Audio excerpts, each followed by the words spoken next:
hakim.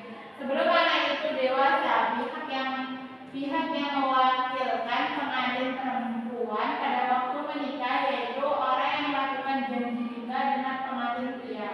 Nah, jadi wali nikah ini bertujuan untuk sebagai wali dari kaum perempuan untuk keberlangsungan pernikahan tersebut. Jadi udah paham apa itu wali nikah?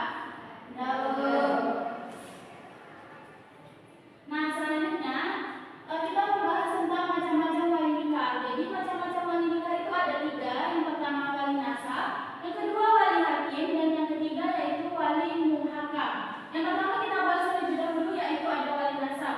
Wali nasab ini adalah orang-orang yang terdiri dari keluarga calon mempelai wanita seperti bapak, kakek. Nah, jadi yang wali nasab ini termasuk wali yang bertugas untuk menjadi wali seorang perempuan itu yang berasal dari keluarga. Kemudian yang kedua ada wali hakim. Wali hakim ini adalah orang yang diangkat oleh pemerintah untuk bertindak sebagai wali dalam suatu pernikahan. Contohnya yaitu wali yang terdapat dalam kantor urusan agama. Yang ketiga yaitu ada wali muhakam. Wali muhakam ini adalah orang yang diangkat oleh kedua calon suami istri untuk bertindak sebagai wali dalam akad nikah mereka. Orang yang diangkat sebagai wali dalam wali muhakam ini adalah orang lain yang terpandang, disegani, kemudian memiliki ilmu fikih yang luas, serta orang tersebut itu adil, beragama Islam dan laki-laki. Jadi ada berapa macam-macam wali nikah tadi? Bisa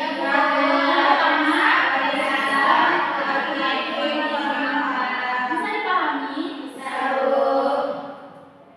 Selanjutnya ada syarat-syarat dari wali nikah ini. Ada 4. Yang pertama ada 5. Yang pertama Islam, balik, laki-laki, berakal dan adil. Ada berapa syaratnya? 5.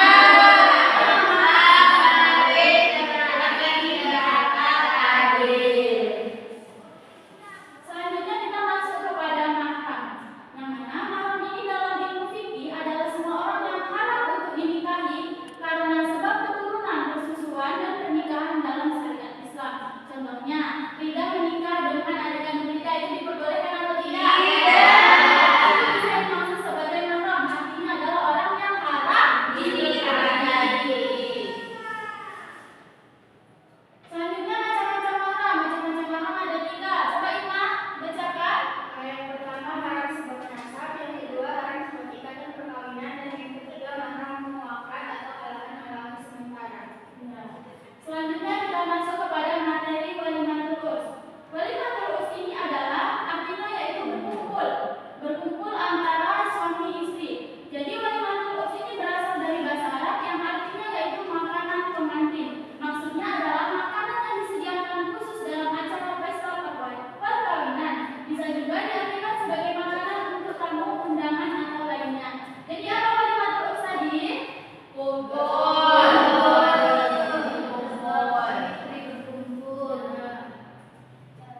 Selanjutnya yaitu saat kita menghadiri walimatul urs atau tempat acara pernikahan, tentunya kita memiliki adat dalam menghadiri walimatul urs itu.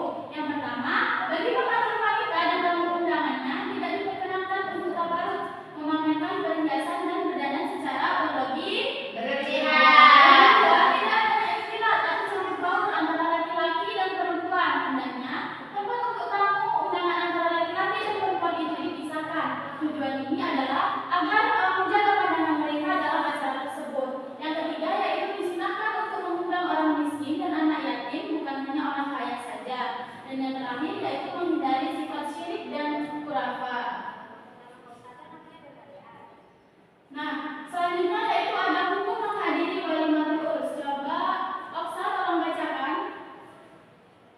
Jumhur ulama dari Malikiyah, Syafi'iyah, dan Hanabilah mengatakan hukumnya wajib ain atau kewajiban secara khusus apabila tidak ada uzur dan kondisi tertentu. Sementara Hanafiyah mengatakan sunnah menghadiri walimah untuk menunjukkan perhatian, memeriahkan dan menggembirakan orang mengundang, maka orang yang diundang walimah wajib mendatanginya.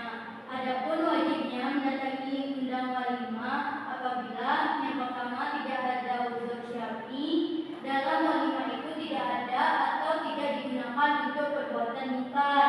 Yang kedua, yang diundang baik dari kalangan orang kaya mungkin. Dasar hukum wajibnya mendatangi undangan walimah adalah hadis Nabi SAW yang berbunyi, yang artinya apabila kamu diundang walimah maka datangilah, hadis riwayat Bukhari. Nah, jadi dari materi yang tadi dibacakan oleh Aksa tadi, hukum menghadiri walimatul urs ini menurut ulama Maliki dan Syafi'iyah dan Hanabilah itu menyatakan bahwa hukum menghadiri walimatul urs itu wajib. Kemudian jelaskan bahwa hukum untuk menghadiri walimatul urs itu wajib. Jadi ada beberapa hal yang kita ini tidak harus wajib datang ke walimatul urs itu. Yang pertama itu adanya unsur. Kita terdapat halangan, gitu. Misalnya Rida mengundang ibu untuk menghadiri acara walimatul urs, sedangkan ibu di rumah ada kabar duka atau saudara ibu yang meninggal, kan tidak mungkin kita menghadiri acara walimatul ursnya Rida. Nah, jadi itu ya, paham materi kita pada hari ini? Nah, nampaknya